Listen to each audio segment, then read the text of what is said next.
यो कवितामा यसरी मैले उल्लेख गरेको छु, उज्यालो घर उज्यालो मन, लक्ष्मी पूजाको कामना।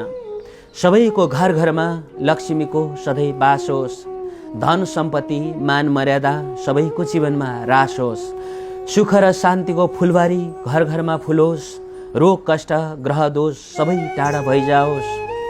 बर पिपल जस्तै आयु लम्बियोस्, सगरमाथा झैँ शिर उच्च बनोस्। प्रेम र सत्यको पूजा हो लक्ष्मीको स्वरूप, सफा मन स्वच्छ सोच यही हो धनको रूप। लक्ष्मी पूजाको दिन उज्यालो दियो जलाई, कामना गर्छु पशु पन्छी प्राणी साराको भलाइ। यो तिहारको बत्ती केवल तेलको होइन, यो आशाको ज्योति बनोस्, घरको झ्यालमा मात्रै होइन। यो ज्योति संसारमै उज्यालो छर्ने बनोस्, संसारमै उज्यालो छर्ने बनोस्। जय प्रेम।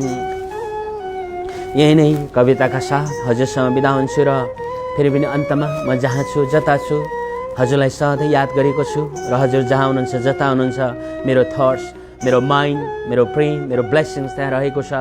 हामी सबैलाई भगवानले ब्लेसिङ्स गरोस्।